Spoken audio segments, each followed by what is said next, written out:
네, 양성빈 전 전북도 의원 그리고 현재 전북대학교 개건 교수님의 책인데요. 변방에서 대한민국 중심으로 이 책 출간을 기념하면서 출판 기념 및 온라인 판매를 시작하려고 합니다. 오늘 온라인으로 출판을 기념하고 있는데요. 혹시 온라인 접속을 못하신 분들도 계실 거예요. 그런 분들은 22일 토요일 10시 30분, 2시 그리고 3시 이렇게 총 3번에 걸쳐 출판 사인회를 장수 한누리 전당 전시실에서 진행합니다. 작가님을 직접 만나실 분들은 장수군 한누리 전당 전시실에서 뵙겠습니다. 책 제목은 변방에서 대한민국 중심으로이고요. 책 한 권당 가격은 2만 원입니다. 그리고 아래 연락처로 궁금하신 점 문의 주시면 자세히 안내 드리겠습니다. 그럼 먼저 작가님을 만나 뵙기 전에 간단한 이력 소개를 해드리겠습니다.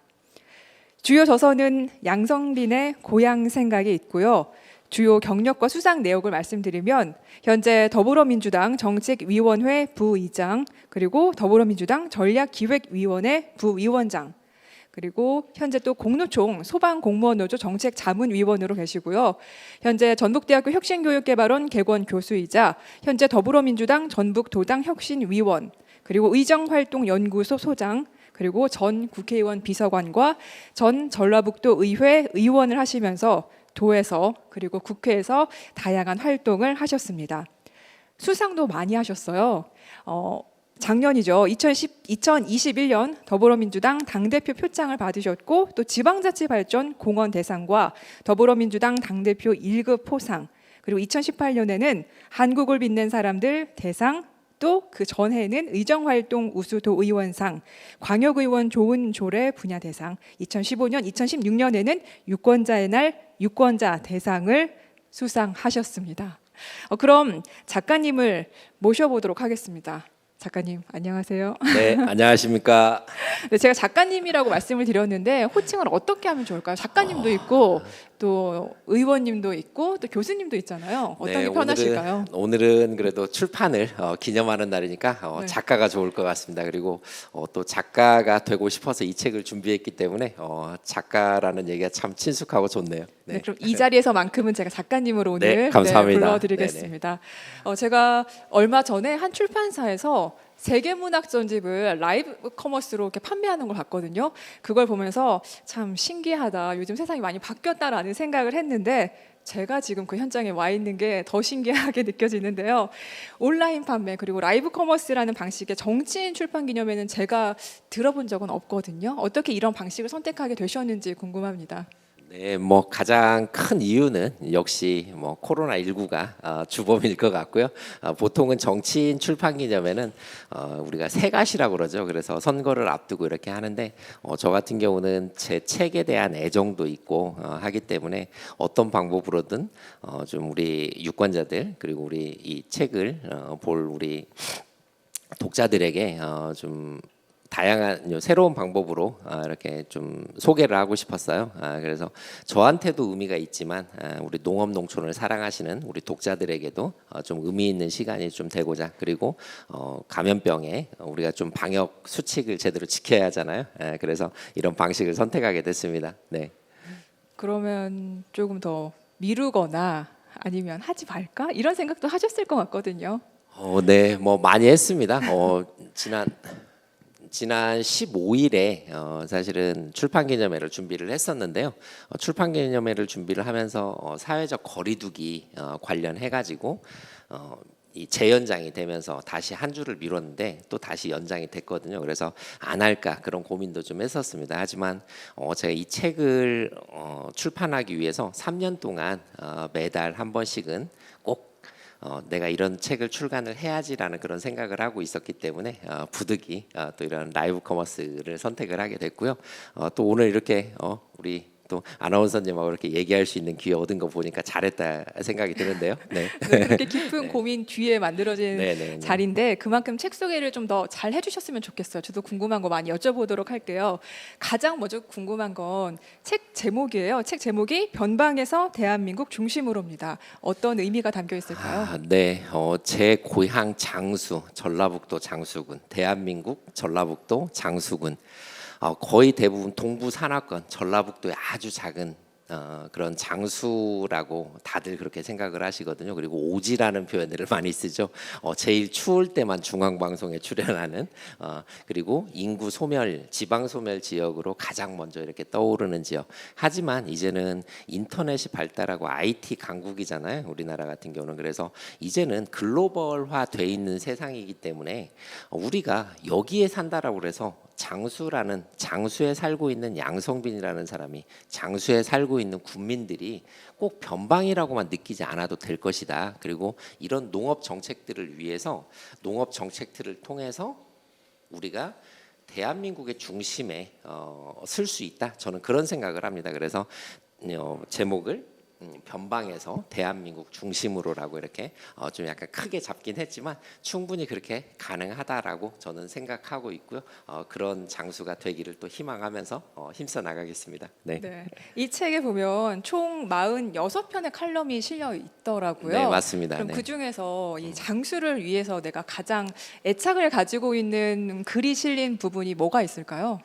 네, 역시 뭐 46편 다 뭐 한 달 한 달 매번 그때 그 시기마다 이슈를 제가 정리를 해서 칼럼을 기고를 했는데요. 그 중에서 역시 뭐니 뭐니 해도 제일 애착이 가는 건 저는 고향 기부제라고 생각을 합니다. 네, 고향 사랑 기부제 최근에 2021년 9월 28일일 겁니다. 정확한 기억이 9월 28일 날 국회에서 법률안이 통과가 됐어요. 고향사랑 기부금에 관한 법률이 통과가 됐는데 제가 이거를 갖다 2016년도에 도의원 시절에 제가 제안을 했던 제도입니다. 물론 그 전에 고향세라는 제도가 일본에 있었고 그거를 우리나라에서도 고향세라는 이름으로 가지고 들어와서 이 법안이 발의되기도 하고 그랬거든요. 근데 제가 이 수면 아래로 가라앉아 있던 그 고향세를 우리 국내 실정에 맞게 좀 바꿔내야 되지 않나라는 그런 생각을 하게 됐어요. 그래서 고향 기부제라는 단어를 새로 만들게 됐고요. 그다음에 방식을 국세를 차감하는 방식으로 지금 현재는 국세가 약 76대 24% 정도 되거든요. 국세 대 지방세 비율이. 자, 그런 비율들을 자, 지방자치가 30년이 넘었는데 아직도 국가가 뭔가를 하는 재정분권이 되지 않는 우리나라 실정을 보면서 지역에 필요한 예산들을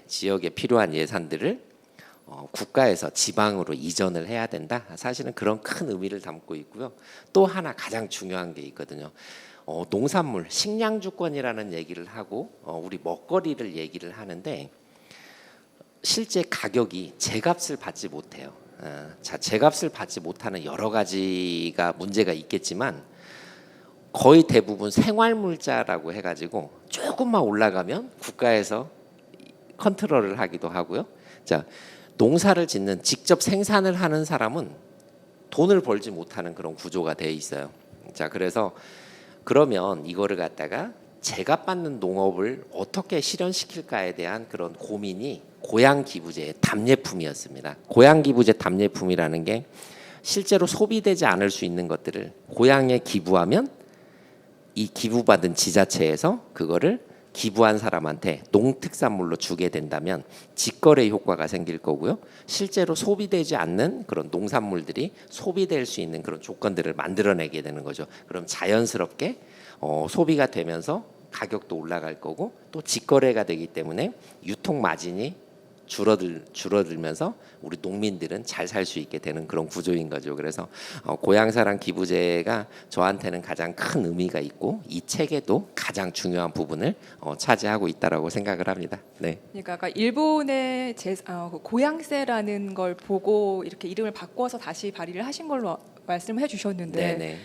세금이라고 하면 사실 거부감이 먼저 들잖아요. 그렇죠. 네, 네. 그 부분을 가장 많이 고민을 하셔서 이름을 바꾸신 건가요? 네, 맞습니다. 네. 고향세라고 하니까 이 세금이 또 다른 세금처럼 느끼는 그런 부분들이 있더라고요. 그래서 그러면 어떤 단어가 가장 좋을까를 고민을 하다가 고향 기부제라는 단어를 처음으로 만들어서 제안을 하게 된 거죠. 그게 문재인 대통령 공약에도 채택이 되면서 고향 사랑 기부제라는 이름으로 최종 채택이 됐죠. 네. 사실 한 제도가 이렇게 만들어지고 고민하고 또 발의되고 하는 게 시간이 짧은 시간 안에 완성이 되는 게 아니잖아요. 네, 맞습니다. 총 얼마나 이 시간이 걸렸는지도 궁금하고요. 그 생각- 사이에 또 네. 에피소드는 없었는지도 궁금하더라고요. 네, 생각보다 굉장히 네. 많은 시간이 저는 걸렸다고 생각을 하지만 이 6년 정도 걸렸거든요. 6년. 네, 6년 정도 걸렸는데 사실은 이 법률 안으로 만들어지지 않고 사장되는 것들이 너무나 많습니다. 그래서 6년이 아니라 사실은 60년이 걸렸다고 하더라도 제 입장에서 보면 굉장히 행복한 그런 내용입니다. 네, 살아남기만 한다면. 네, 얼마나 맞습니다. 걸려도. 네, 네. 이 제도가 좀 조율되고 발의되는 과정에서 또 다른 에피소드는 없었나요? 뭐 여러 가지 네. 좀 힘든 상황들이 많았습니다. 제가 또 이 도의원을 하던 시절 같으면 현역이기 때문에 뭐 이 대정부 촉구안을 계속 지속적으로 한다든지 뭐 그런 것들이 가능했는데 제가 지난 선거에서 사실은 이제 출마도 하기 전에 경선에서 이렇게 좀 이 패하게 된 그런 원인이 또 하나 있기도 했고요. 하지만 이제 그 더불어민주당의 당원으로서 역할을 계속 해왔기 때문에 당 차원에서 계속 이것들을 갖다가 좀 요구하기도 했고 또 국회의원들이나 이런 분들께 좀 많이 제가 요청을 드리기도 했었습니다. 그래서 좀 약간 어려웠던 시간들이 있긴 하지만 그래도 굉장히 좀 저한테는 뭐 6년이라는 시간이 좀 길었지만 그래도 이게 통과된 것 자체로 저한테는 너무 행복한 일이기 때문에요. 그냥 지금 웃을 수 있습니다. 네. 네. 네, 에피소드를 여쭤보니까 이제 이 책에 실려 있진 않지만 의정 활동을 오래 하셨잖아요. 네네. 의정 활동 하시면서 겪으신 재밌는 에피소드랄까요? 뭐 그런 게 있나요? 네. 원래 제가 재미없는 사람이어서 그런지 재밌는 얘기는 생각이 안 나는데 네. 전인식 선생님을 모시게 된 계기가 되지 않았을까라고 생각을 하면서 제가 얘기를 드리면 어떤 어르신 한 분이 마을 회관을 방문을 했는데 지금은 오폐수관이 다 연결이 돼 있어서 화장실이 이렇게 내려가지만 전에는 전부 다 위생공사의 차량을 불러가지고 이렇게 펐거든요. 그런데 위생공사 차량이 안 온다면서 그 똥을 좀 처리를 해달라. 어르신이 저한테 이제 네. 그런 제안을 좀 민원을 제기하신 적이 있어요. 그래서 그 위생공사에 전화를 하고 제가 그 어르신 민원을 해결해 드리면서 굉장히 와, 참 이 정치가 정말 내가 하고 싶은 일을 하는 것도 중요하지만 우리 장수 군민들 한 분 한 분이 원하는 일을 해야 되겠구나라는 그런 생각을 제가 하게 됐습니다. 그래서 우리 국민들이 원하는 그런 일을 하기 위해서 국민들이 필요로 하는 그런 것들을 이 책에 한 편 한 편 담았다 그렇게 생각해 주시면 좋을 것 같습니다. 네. 네, 그게 누가 들으면 사소한 일일 수도 있지만 그 일을 겪고 있는 당사자에게는 또 그게 가장 큰 일일 수도 있거든요. 근데 그걸 모르고 지나칠 수도 있는데 네네. 이렇게 경험을 하심으로써 이런 고통을 겪고 있구나라는 걸 아실 수도 있었던 재미있는 네네네. 에피소드였던 것 네네. 같고 제가 이 책을 보면서 생각을 했던 게 40페이지를 보니까요. 이런 부분이 있더라고요. 네, 최근 좋은 기회가 있어서 임업 후계자 교육 40시간을 이수하고 산 임대 식재사업 계획서를 작성 제출해 임업 후계자로 선발됐다. 자격을 취득하기 위한 목적도 있었지만 살림에 대한 이해를 높이고 가치를 새롭게 찾아보고 싶었기 때문이다. 이 구절이 나와서 직접 발로 뛰는 공부하는 행정가라고 해야 될까요? 정신이라고 해야 될까요? 되게 인상 깊었는데 이렇게 교육을 이수하신 진짜 이유가 있으실까요? 직접 들어보고 싶었습니다. 이 장수라는 네. 지역을 저는 이 칼럼을 쓰면서 하나하나 생각했던 게 이 장수라는 지역에 대해서 더 많이 공부하고 싶었거든요. 근데 장수구는 전체 75.2%가 산입니다.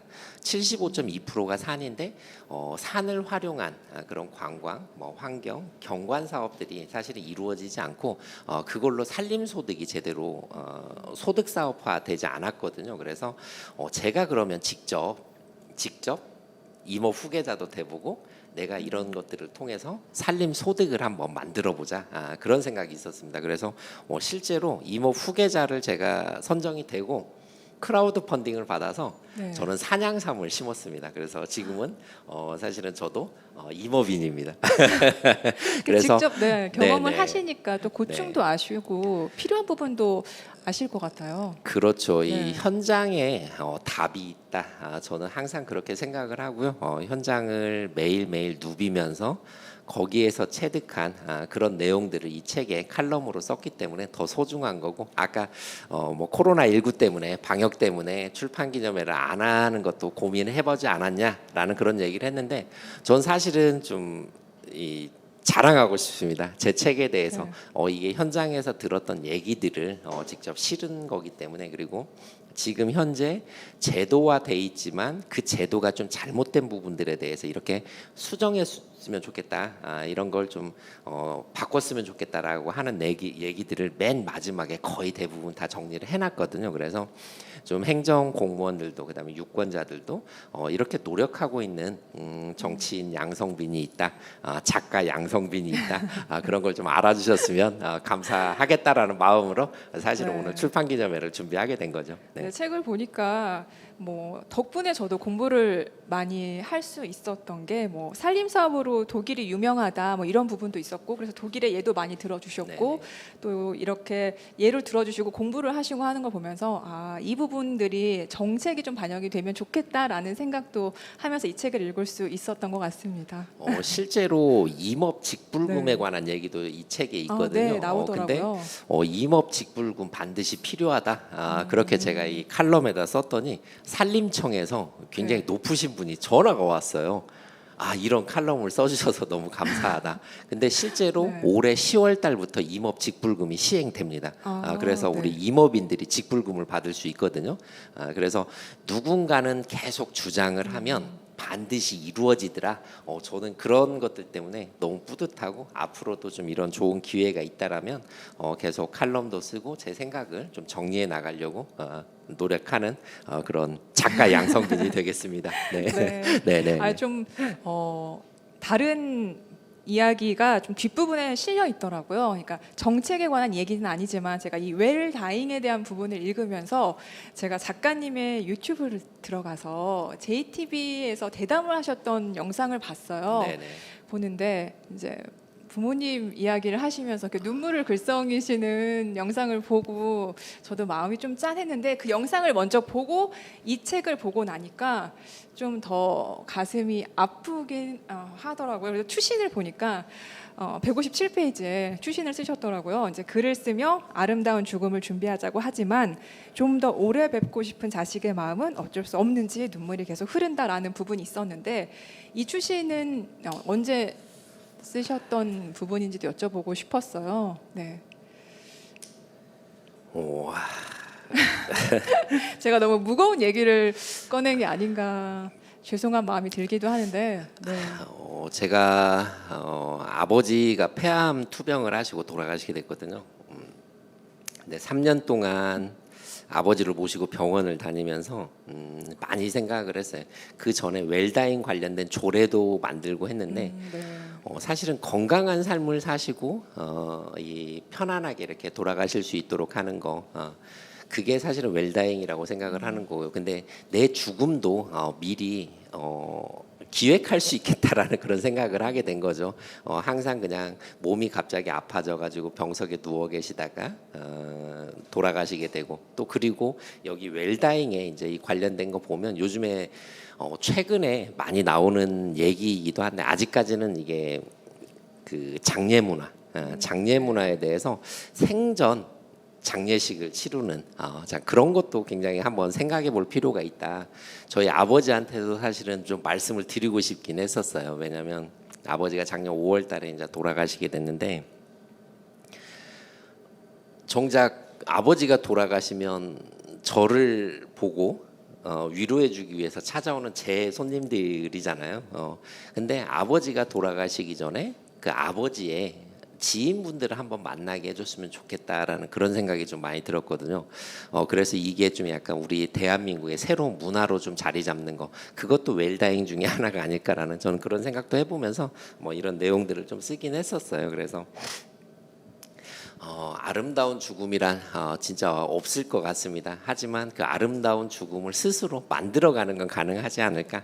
그래서 이 웰다잉에 대한 칼럼을 쓰게 된 거고요. 네. 네, 저도 이게 정책에 대한 칼럼만 실린 책이라고 생각을 했는데 이제 읽어 보니까 뒷부분에 인간 양성빈 작가에 대해서도 알 수 있는 부분이어서 좀 무거운 마음이지만 질문을 드렸고요.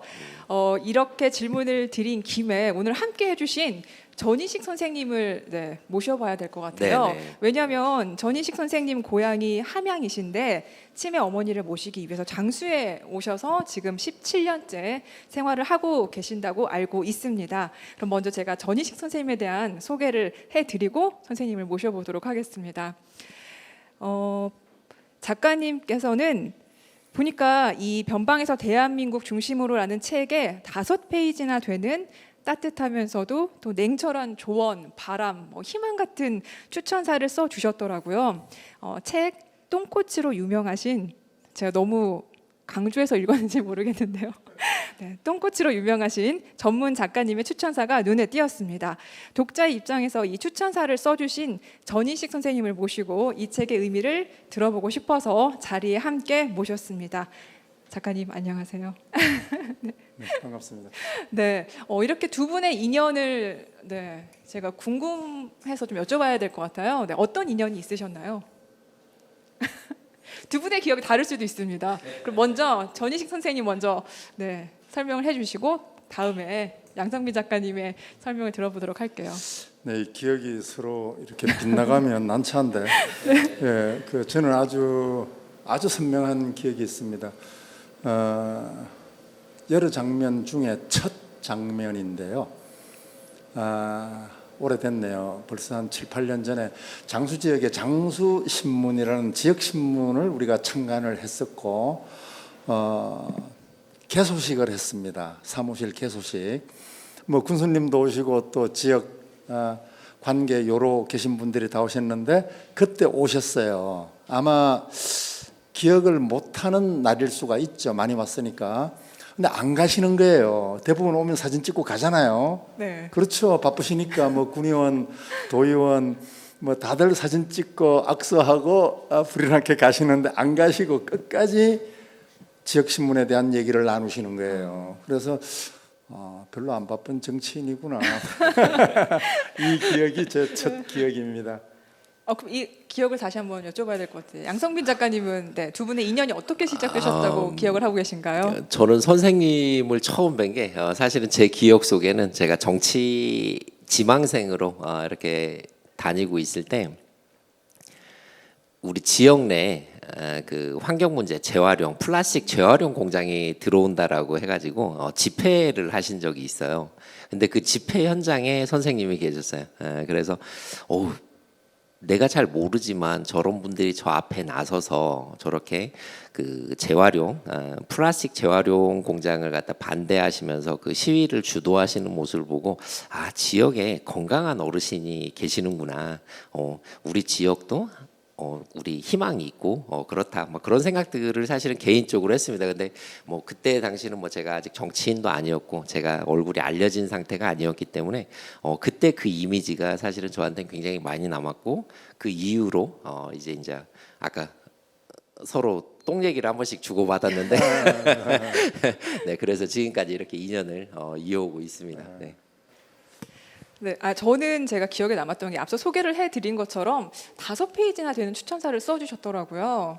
네, 저는 이제 추천사 막 밑줄을 그어가면서 읽었는데 이제 기억에 남는 부분이 9페이지에 보니까 이제 여기서도 독일에 대한 예를 써주셨어요. 그러니까 네. 독일에서 부동산 기업의 땅과 주택을 몰수해서 사회화하자는 운동이 활발하다 이런 얘기를 해주시면서 양성빈이 특별법으로라도 투기 농지와 투기 주택을 일시에 몰수하는 조치를 하자고 주장을 했으면 좋겠다는 아쉬움이 있습니다.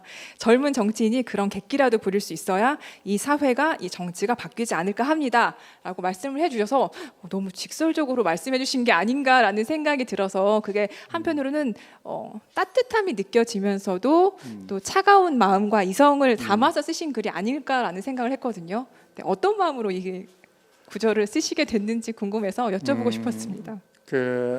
책을 읽으면서 제가 그 인상적인 대목이 여러 군데가 있었는데 그 중에 이제 저자께서 작년에 우리나라 부동산 문제가 아주 뭐 전 국민의 어떤 지탄을 받기도 하는 그 정책 실패로 지목이 됐었는데 LH 한국 네. 토지주택공사 직원들의 부동산 투기 그 언급을 책에 아주 적나라하게 정책적 대안까지 제시하시면서 언급한 데가 있었거든요. 그걸 보면서 문득 이렇게 떠올라서 얘기를 드렸는데 조금 첨언하자면 이제 아마 뭐 이 부당 이익 환수나 몰수 이러면 아주 과도한 사회주의적 정책으로 이해할 수가 있는데 사실은 제가 21년으로 기억을 합니다. 미국에 소득 상한제라는 법이 만들어졌어요. 그러니까 우리가 1929년이 그렇죠. 세계 대공황이 와서 미국 루즈벨트의 그 특별 정책이 나오고 이랬었는데 1921년이니까 소득 격차라든가 빈곤층의 폭증이 말도 못하게 심했거든요. 그래서 미국 의회에서 어떤 법을 만드냐면은 평균 국민 소득의 50배 이상의 소득을 내는 개인이나 또 이 단체가 있으면 50배 이상에 대해서는 전액 몰수하는 거예요. 전액 몰수 국유화하는 거예요.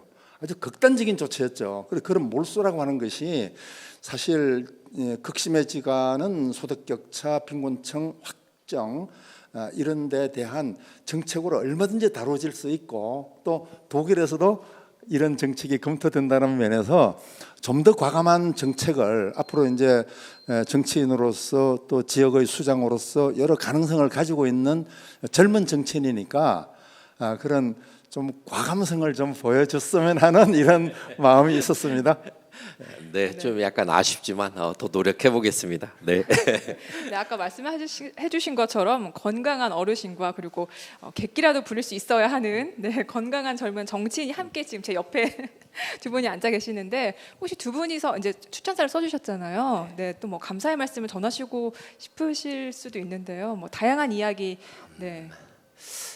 제가 먼저 네. 감사라고 표현을 했습니다. 네. 사실은 저는 많은 책을 이제 보게 됩니다. 제가 책을 한 공저까지 20여 권 이상 책을 내다 보니까 근데 정치인이 쓴 책 중에 이런 책을 접하리라고는 생각을 전혀 못했어요.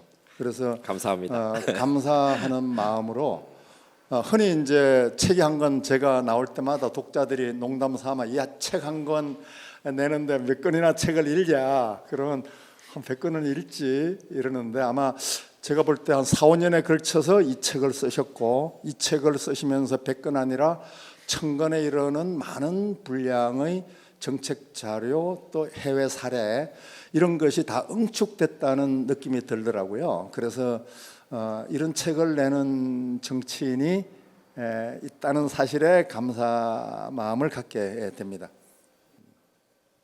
고맙습니다. 네, 제가 이 책이 초판 인쇄이 되고 바로 한 권을 들고 선생님 댁을 방문을 했습니다. 그래서 점심이라도 같이 제가 모시고 싶어서 이렇게 찾아뵀는데 선생님이 직접 또 이렇게 밥까지 직접 손수 지어 주셔가지고 그냥 받기만 하는 그런 나쁜 정치인이 돼버린 것 같아서 그렇지만 너무 맛있게 잘 먹었기 때문에요. 네. 두고두고 제가 꼭 이 은혜 갚도록 하겠습니다. 네. 네, 혹시 책 보시고 나서 이제 전희식 선생님께서 생각하시기에 조금 더 뭐 보완이 됐으면 좋겠다 아니면은 책에 실리지 않은 뭐 인간적인 양성빈 작가에 대한 뭐 하시고 싶은 말씀이 있으시다거나 아니면 다른 뭐 정책도 괜찮고요. 네네. 네. 그 좀 부연 설명을 청해 보고 싶은 게 좀 있습니다. 그 여러 좋은 이런 쟁점들을 공론화하는데 크게 기여하는 책이라고 보고요. 뭐 실제 고향사랑 기부금법 같은 경우는 입법하로까지 이제 결실이 맺어졌고 그 외에도 이제 우리 농지법 문제를 언급을 하시면서 농지법의 한계가 하위법에 의해서 국토법, 국토 교획 및 이용에 관한 법률안 여기에 문제를 지적하면서 작년 8월인가 그 사항이 또 이렇게 많이 개선이 됐거든요. 그동안 이렇게 지역에서 또 도의회 활동을 해 오시면서 이 본인의 바람이 시스템화된 입법화된 이런 사례들이 좀 더 있지 않을까 싶어서 좀 궁금하더라고요. 아까 미리 좀 말씀을 드리긴 했는데 임업직불금 같은 경우는 임업직불금 같은 경우는 지금까지 아직 제도가 되지 않았고요. 제도화 됐는데 이제 올해 10월부터 시행을 합니다. 그래서 임업직불금을 줘야 된다. 임업인들도 직불금이 반드시 필요하다라는 이제 그런 내용들을 얘기를 했고, 여기에 주장 아니면 제가 이렇게 방향이 바뀌어야 된다라고 이제 많은 것들을 사실은 얘기를 했었죠. 그래서 지금 앞으로 우리 농업농촌을 얘기를 하면 지금 문제가 되고 있는 경매제도, 아까 유통의 중간 마진을 유통 상인들이 다 이렇게 취하기 때문에 농민들은 결국 생산만 하고 제대로 제값을 받지 못하는 이제 그런 부분들 때문에 새로운 제도인 시장 도매인제를 도입을 해야 된다든지, 그래서 시장 도매인제 도입, 그다음에 또 농사를 짓고 있음에도 불구하고 실제로 직불금을 받지 못하는 농민들이 상당수 있습니다. 그렇죠. 상속에 대한 재산들, 그리고 정보가 없어서 그걸 신청하지 못한 농민들, 그런 분들이 굉장히 많기 때문에 이건 직불금 법을 개정을 해야 되는 그런 문제입니다. 그래서 이런 것들을 누군가는 이 책 칼럼에서 계속 지속적으로 주장을 해줘야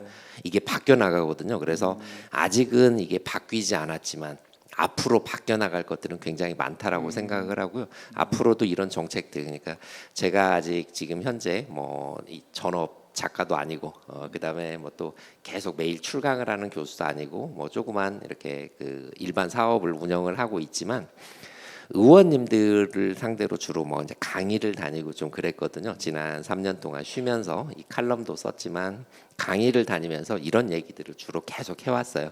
누군가는 주장을 해줘야 그 주장이 쌓이고 쌓여서 사회적 여론이 형성이 되는 거다. 사회적으로 여론이 형성이 될 때 이게 법이 만들어진다, 법제화된다. 저는 그거에 대해서 굉장히 많이 느꼈던 게 국회에서도 일을 해보고 또 도에서도 일을 해보고, 제가 전국을 다니면서 우리 시군의회 의원님들 강의를 하면서 많이 느꼈던 건데, 계속 주장이 쌓여야 되는데 그 주장을 하지 못하고 그다음에 또 한 번 하면 한 번 하고 왜 안 되지? 라고 그냥 포기해버리는 경우들이 많더라고요. 그래서 지속적으로 저처럼 누군가가 계속 이런 얘기들을 해주기를 또 바라는 마음 가지고 있습니다. 네. 그 직불금 얘기가 나와서 제가 떠오르는 생각이 하나 있는데요.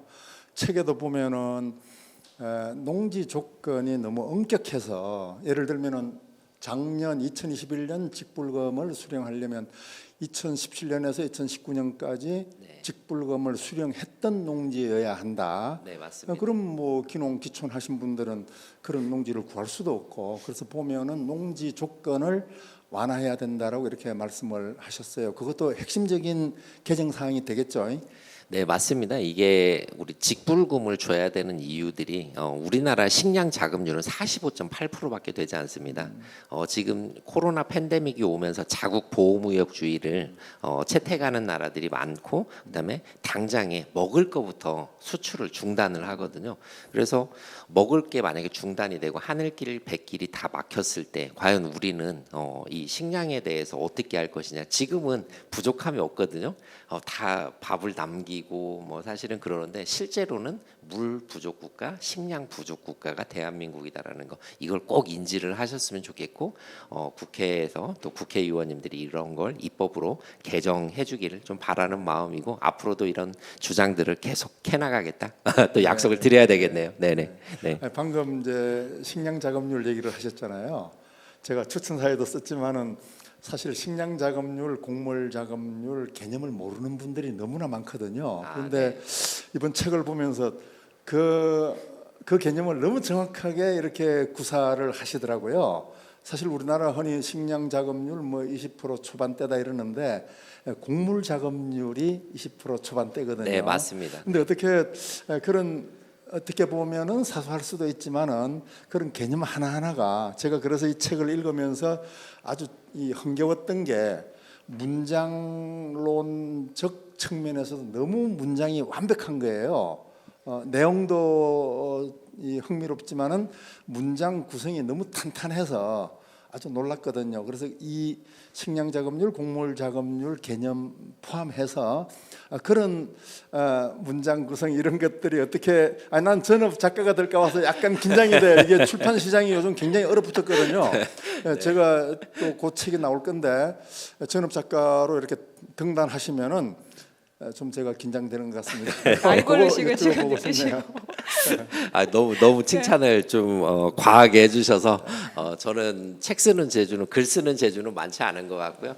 물론 요즘에는 정보들이 워낙 풍부하기 때문에 조금만 더 노력하면 제가 찾을 수 있는 정보들을 쉽게 구할 수 있어서 그거를 또 이렇게 잘 엮어서 그냥 이렇게 책으로 내긴 했지만 저는 아무래도 전업 작가보다는 정치가 훨씬 잘 어울리는 네네네.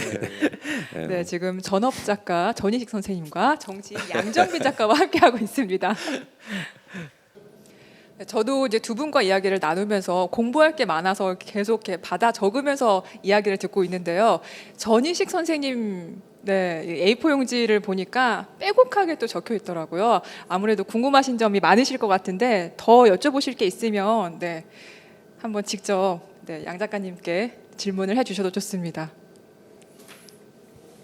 하기야 이 칸막이는 비말 튀지 않는 칸막이이기도 하지만은 투명한 칸막이라서 다 보이죠, 네. 위험한 게 보였나 봐요.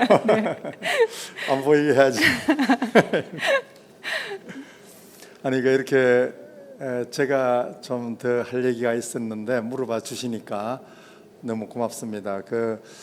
맞아 우리 양성빈님에 대해서 제가 몇 가지 들은 얘기 중에 하나가 묻기를 잘한다 이런 얘기를 들은 적이 있어요. 대개 이제 정치인들이 보면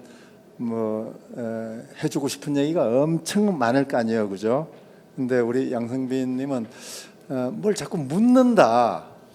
그래서 말하기보다 말을 청하는 모습이 좀 특색 있다 이런 또 말을 들은 기억이 납니다. 사회자님 고맙습니다. 이렇게 저한테 말할 기회를 주셔서 제가 오늘 얘기 나눌 메모해 놓은 것 중에 한 두세 가지 있는데요. 우선은 우리가 흔히 이제 공무원들에 대한 시민들의 이런 시선이 꼭 이렇게 곱지만은 않잖아요. 그런데 책에 보면은 아주 재밌는 이런 견해가 이렇게 담겨 있는 것 같습니다. 공무원들에 대해서 자기 수행하는 공무에 대한 불안과 자긍을 높여주는 이런 이제 취지 같은데 적극행정 추동제라는 용어 저는 이제 처음 들어서 아주 생소했는데 거기다가 지방행정 달인 수상제 이게 일 잘하는 공무원들을 격려 지지하는 이런 건가요? 네, 맞습니다. 사실은 행정을 하다 보면 지금 행정 위주, 행정 주도의 그런 행정이 일어나다 보니까 사실은 주민들 입장에서는 불만들이 상당히 많거든요. 많죠. 하지만 그분들도 굉장히 애를 많이 쓰고 계신데 그거에 대해서 과연 그러면 잘했다라는 얘기는 좀 듣고 있는가 그런 생각들도 또 반대로 해봤거든요. 그런데 행정이 공직에 계신 공직자분들이 안 계시다면 사실은 우리 주민들이 보다 나은 복지를 보다 나은 우리가 민원 해결을 하기는 어렵거든요. 그래서 이분들한테도 분명히 인센티브가 필요하다. 저는 그런 생각을 하게 된 거죠. 그래서 우리가 요즘에 워라밸 공직에 계신 분들도 굉장히 코로나 때문에 또 특히 계속 주말에도 나오고 막 이제 그러시는데 또 그분들이 정말 잘했을 때 우리 주민들이 주는 상으로 그런 상들을 한번 또 고민을 해본 거고요. 우리 주민들이 공직에 계신 분들을 정말 서로 같이 윈윈해야 되겠지만 공직에 계신 분들도 우리 주민 중에 한 명이고 또 그분들이 자긍심이 높아져야 또 우리 주민들한테 더 많은 혜택이 가지 않을까 그런 생각을 좀 해봤습니다. 네, 그걸 혹시 시행하고 있는 전라북도 내 다른 시군이 있나요? 전라북도 내 시군까지는 아직 제가 파악을 못했고요. 근데 이제 그런 제도가 좀 있었으면 좋겠다. 그리고 또 우리만의 그런 제도를 한번 만들어 가보자 그런 취지였기 때문에. 네. 네, 아주 인상 깊었던 대목이고요. 네네. 그리고 또 새로운 그 눈이 번쩍 뜨이는 이런 주장이 있었는데 우리가 이제 기본소득이라는 얘기는 이제 꽤 많이 익숙해진 용어긴 합니다. 농민 기본소득, 청년 기본소득 뭐 이런. 네. 근데 여기 보면 농민 재난 기본소득이라는 말씀을 하셨어요. 이 말을 들으면서 매년 수해가 나거나 가뭄이 있거나 특히 이제 작년 가을 늦더위로 벼농사하는 분들 피해가 심했었는데 그럴 때마다 이제 농민회에서나 또 농업단체들이 정부 종합청사 앞에 가서 재난지역 선포해 달라. 네네. 어떤 품목 재난 피해 특별 조사를 해달라. 근데 농업인 재난기본소득이 제도화돼 버리면 일정 기후 이상으로 인한 기타 재해가 발생했을 때 바로 그냥 재난 지역으로 지정이 되면서 재난 기본소득이 지급되는 그래서 굉장히 참신한 이런 의견으로 이렇게 들었습니다. 이걸 포함해서 그 기본소득 그 말씀을 좀 더 듣고 싶네요. 네, 제가 기본소득이라고 얘기를 한 건 기본소득의 개념이 사실은 기계화되고 인공지능이 발달을 하면서 같은 동일 시간 노동을 해도 인간이 이제 더 이상 그 기계를 따라가지 못하는 효율성이 사실은 떨어진다. 그래서 인간이 자꾸 배척되고 하기 때문에 인간에게 기본소득을 지급해야 된다라는 얘기들이 이제 많이 나오고 있잖아요. 자, 그래서 기본소득을 뭐 제일 먼저 얘기했던 분은 뭐 김종인이라는 분도 계시고 또 지금 현재 더불어민주당 대통령 후보이신 이재명 후보님도 이런 말씀을 상당히 많이 하시거든요. 그래서 실제로 우리나라에서는 농민 기본소득을 먼저 이렇게 추진하자라고 네. 해서 경기도에서 실제로 농민 기본소득 조례를 제정을 하려고 발의를 했습니다. 그래서 제가 경기도 농민 기본소득 조례 제정 지지한다 그런 칼럼도 사실은 쓰기를 했거든요. 자, 근데 기본소득이라는 개념이 이제 이렇게 막 오는데 기본소득을 한꺼번에 다 주지 못해도 우리 식량 주권 아까도 제가 말씀드렸지만 우리가 식량 자급률 45.8%밖에 안 되는데 이게 기후 변화하고 계속 연동이 되거든요. 자, 기후 변화하고 연동이 되다 보니까 아까 말씀하셨던 뭐 기본소득도 그렇지만 아까 얘기했던 재난 기본소득 농업에 그걸 적용을 해야 된다는 게 우리 전라북도 같은 경우는 작년에 가시무늬병 목도열병 네. 그런 것들로 인해서 수확이 굉장히 많이 줄었어요. 하지만 우리가 수확이 줄었는데 다른 지역은 사실은 또 그런 병들이 안 왔거든요. 네, 그래서 그런 것들을 모두 포함해서 기본소득이 정해져야 되고 특히 농업, 식량을 주권을 책임지는 우리 농업 농촌에 반드시 필요한 제도이다라고 그렇게 생각을 하는 거고 예산상 허용되지 않는다면 농업부터 농민부터 기본소득이 시작돼야 된다라고 저는 강하게 주장을 하는 거고 그게 바로 사실은 이번 4기 민주정부가 들어서서 좀 됐으면 좋겠다 그런 마음가짐도 가지고 있고요.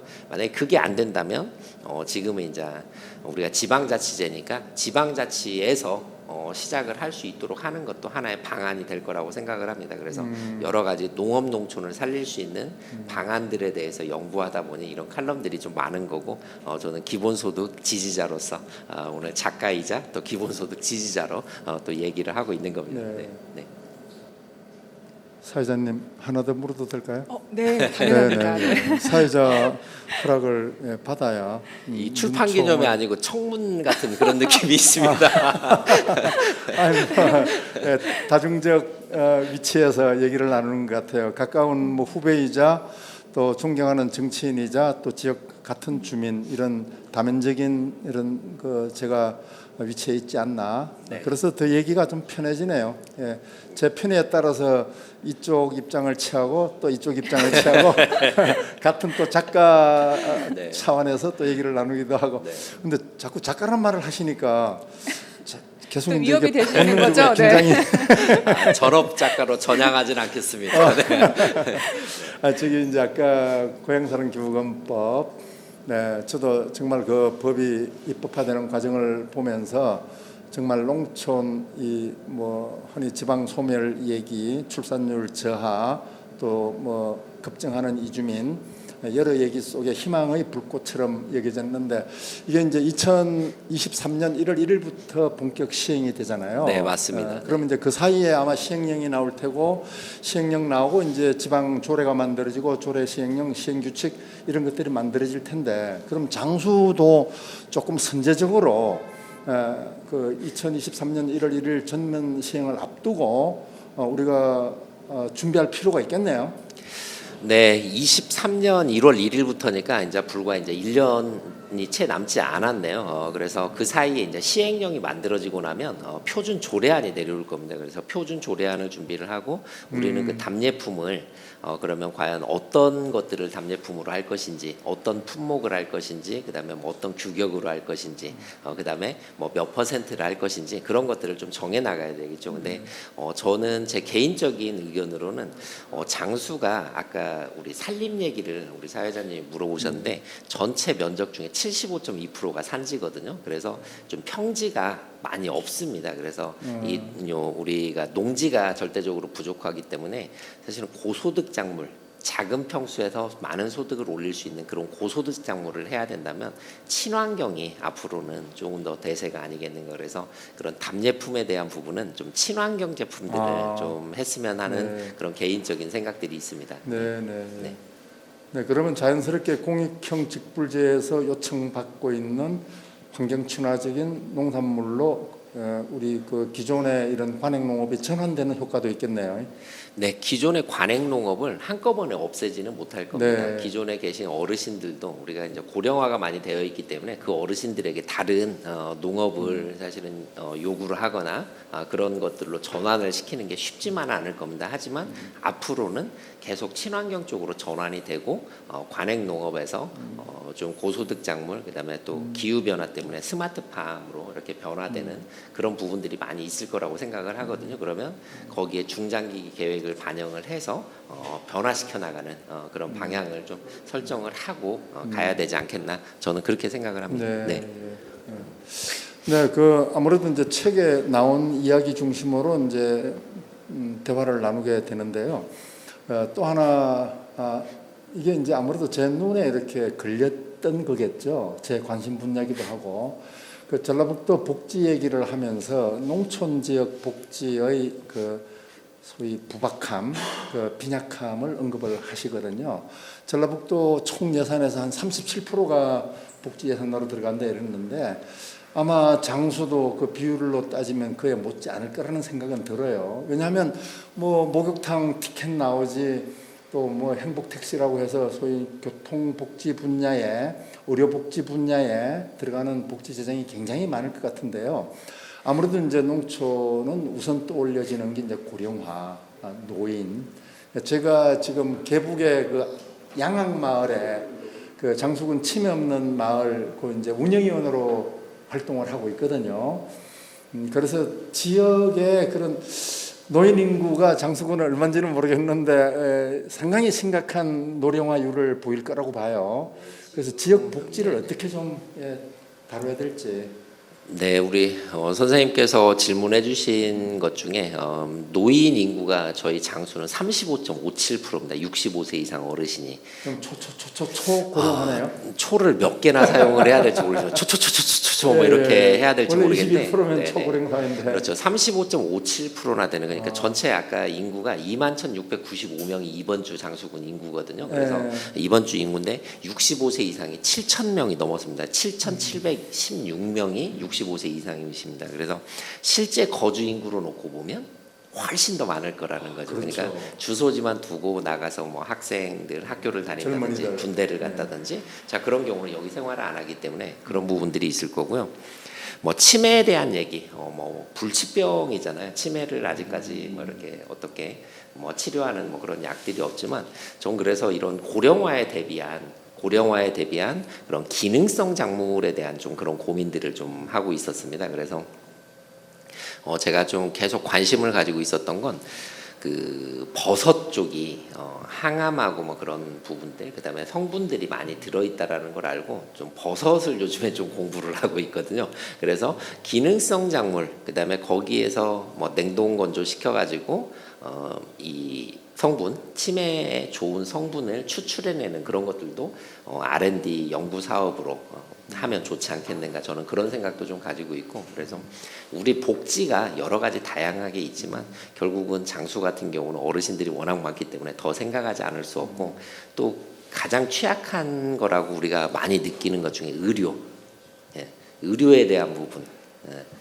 의료에 대한 부분이 가장 취약하다라고 제가 생각을 하거든요. 그래서 지금 이제 의료원 시스템을 변화시켜서 현재 의료 취약 지역에 의료원, 보건의료원 개념이 보건복지부의 사업으로 해서 진행이 됐는데, 실제로 그게 우리 주민들한테 오히려 더 불편함을 초래하는 그런 경우들이 좀 생겼던 뭐 그런 예들도 좀 있더라고요. 그래서 그런 의료원 시스템을 바꿔내는 옆에 시군에서 뭐 잘 운영하고 있는 그런 또 이 병원 시스템들이나 그런 것들도 같이 고민을 해야 되는 이제 그런 생각인 거고요.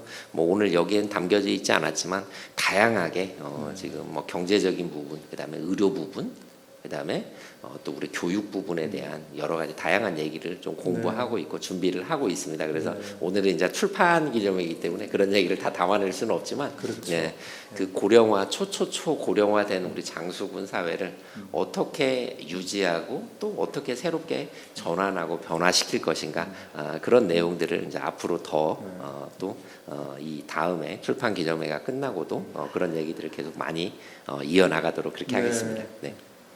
그 사회자께서 너무 이렇게 소외되는 느낌이 갖지 않을까 싶어서 네. 네, 질문 한 가지만 하고 제가 네, 좋습니다. 마치도록 하겠습니다. 네. 아니, 마치는 거는 사회자가 마친다고 해야 마치는 거니까 예, 제 발언을 마치는 걸로. 네. 그 이제 복지 얘기를 하셨지만 사실은 이제 복지를 굳이 분야를 나누면 뭐 여러 분야가 있겠죠. 뭐 교통복지, 의료복지, 뭐 교육복지 다 있는데 사실은 그게 우리 삶 속에서는 통합되어 있잖아요, 하나로. 그래서 이제 환경복지를 언급하지 않을 수가 없는데요.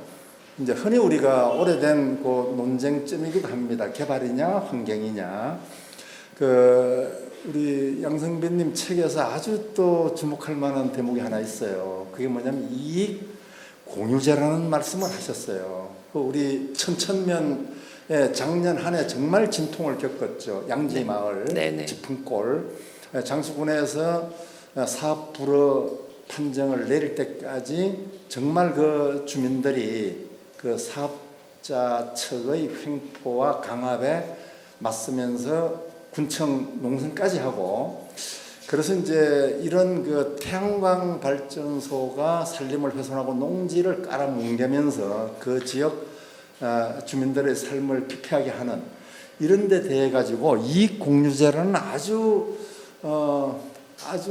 탁월한 말씀을 하셨거든요. 제가 이익 공유제는 우리가 칠레하고 FTA를 체결하고 특히나 이제 중국 농산물이 들어오는 FTA 체결될 당시에 우리 농민회에서 FTA 무역 이득 공유제라는 주장이 굉장히 비등했었거든요. 네, 맞습니다. 그래서 FTA 체결로 농가는 쪽박을 차고, 철강, 자동차, 전기통신 이런 데는 대박을 터뜨리는, 그래서 그 무역 이득을 일정 부분 피해 분야에, 농업 분야에 균분하자 이런 네. 거였는데, 지금 이제 우리 양승민님이 말씀하시는 농촌 지역의 산마다 들마다 이렇게 고령화가 되면서 더욱 더 심해지는 이런 태양광 발전으로 인한 이익공유제. 그게 장수군에서도 가령 군 차원에서도 그런 시도를 해볼 수 있나요?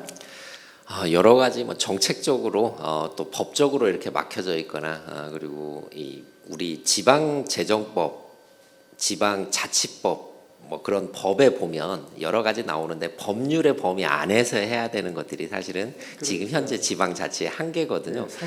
그래서 이제 상위법을 전체적으로 따지고 이 얘기를 한 건 아니고, 실제로 무분별하게 외부 자본이 들어와서 태양광을 하기 때문에 그 태양광에 대한 문제가 우리 지역에 그 땅을 소유한다고 그래서 그 사람들이 모든 돈을 다 가져가야 되는 건 사실은 맞지 않다라고 생각을 해요. 무분별하게 외부 자본이 들어와서 태양광을 만들어 놓고 그 경관은 고스란히 우리한테 남거든요. 그러니까 푸른 숲이 있어야 될 장수군에 반짝이는 태양광 전지판만 보이는 그런 상황들 때문에 그 마을 주민들과 그 주변에 있는 사람들과 그 이익을 좀 공유한다면, 그리고 에너지 자립 문제에 대해서도 그래서 이걸 법률적으로 좀 규제하자라는 사실은 측면이 더 강한 거고요.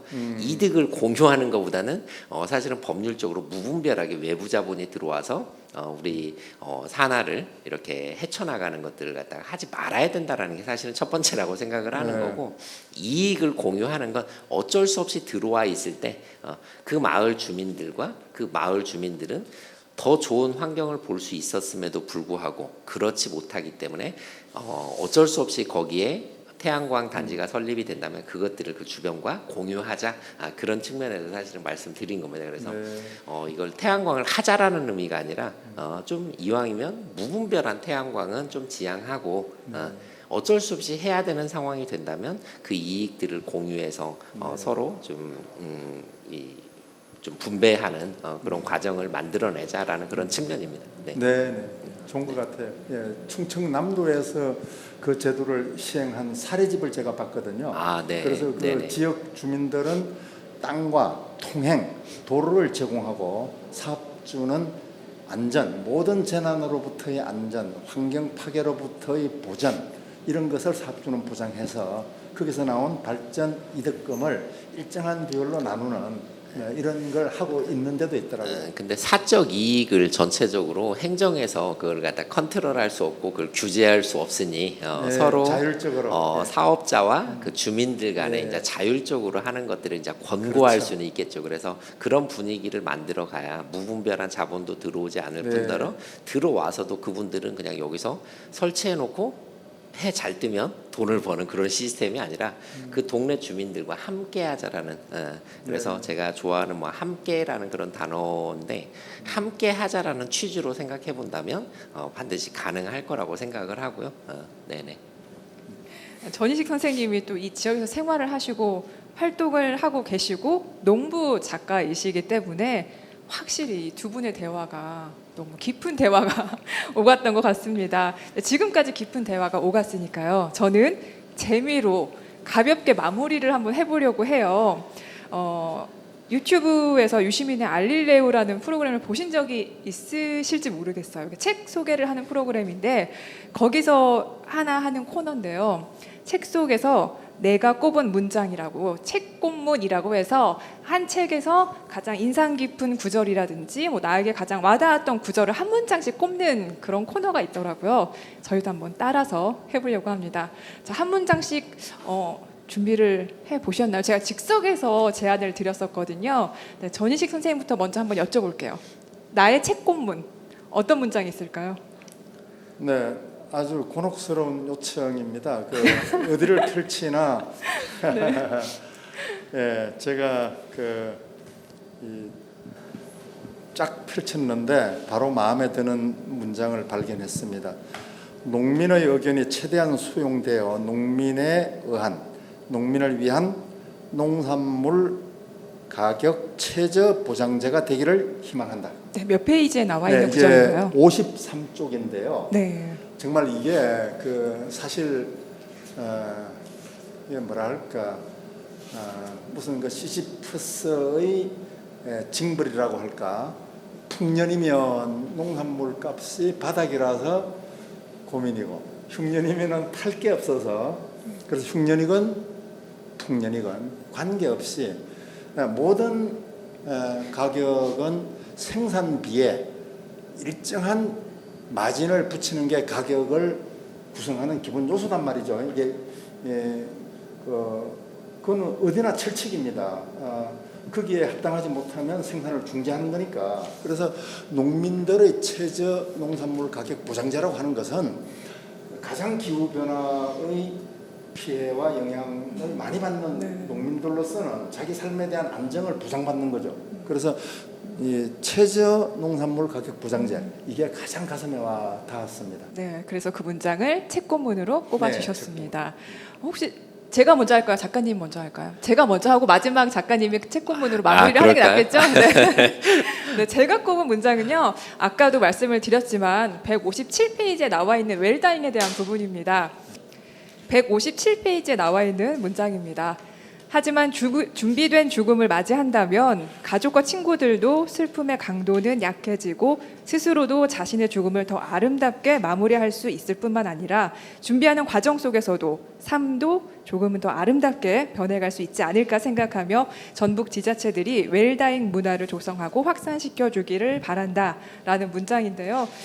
저는 이렇게 뭐 지자체에 바라는 마음으로 이 문장을 꼽은 건 아니고 저도 한 15년 전쯤에 사후 장기기증 신청을 했었거든요. 웰다잉을 생각하면서 그때 이 장기기증 신청을 했었기 때문에 이 부분을 읽었을 때 가장 와닿아서 책권문의 한 문장으로 꼽아봤고요. 이제 마지막 우리 작가님이 꼽은 책권문 뭘까요? 전 이 책을 좀 준비를 하면서 사실은 3년 동안 계속 이제 칼럼을 쓴 걸 기고한 걸 엮은 거잖아요. 근데 이제 그 중에 가장 큰 거는 사실은 농업의 가치였거든요.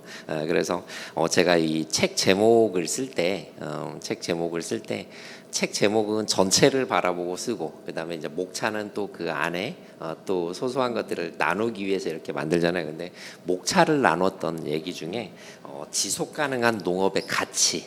그래서 지역에 우리 농촌의 미래가 있다. 저는 그 문장이 사실은 제가 가장 좀 의미가 있고, 그런 것들을 위해서 이 책도 나왔고. 그런 것들을 위해서 제가 살아가고 있다.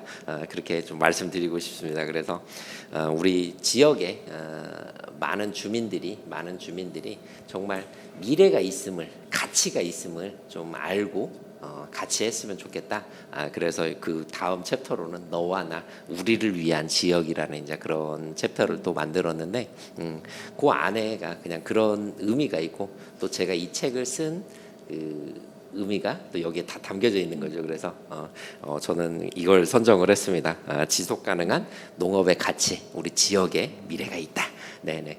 네, 이 책에 의미가 담겨 있고 또 양성빈 작가의 삶의 의미가 담긴 한 문장을 네네. 마지막으로 꼽아 주셨습니다. 변방에서 대한민국 중심으로라는 책을 출간하신 전 전라북도 의회 의원 양성빈 작가님, 그리고 글 쓰든 농부 전희식 선생님과 함께한 온라인 출판 기념회 이제 마칠 시간이 됐는데요. 이제 저는 사실 농업에 대해서 잘 알지 못했는데 공부를 할 수 있는 기회이기도 했고, 또 고향이라는 것, 또 지방이라는 것에 대해서 깊이 생각하지 못했던 저도 공부를 많이 할 수 있는 시간이었습니다. 오늘 두 분 고생 정말 많이 하셨고요. 좋은 말씀 정말 감사합니다. 네, 감사합니다. 네, 감사합니다. 오늘 앞서 말씀을 드렸지만 오늘 지금 이 방송이 나가는 시간에 온라인 접속을 못하셔서 책 구입을 놓치신 분들이 계실 거예요. 1월 22일 토요일 출판 사인회를 별도로 진행하니까요. 전북 장수군 장수읍 한누리로 393 장수 한누리 전당 1층 전시실에서 총 3차례 10시 30분, 2시 그리고 3시에 이렇게 진행이 되니까 많은 참여 부탁드립니다. 오늘 이 두 분과 함께 했던 저는 아나운서 최연서였습니다. 감사합니다.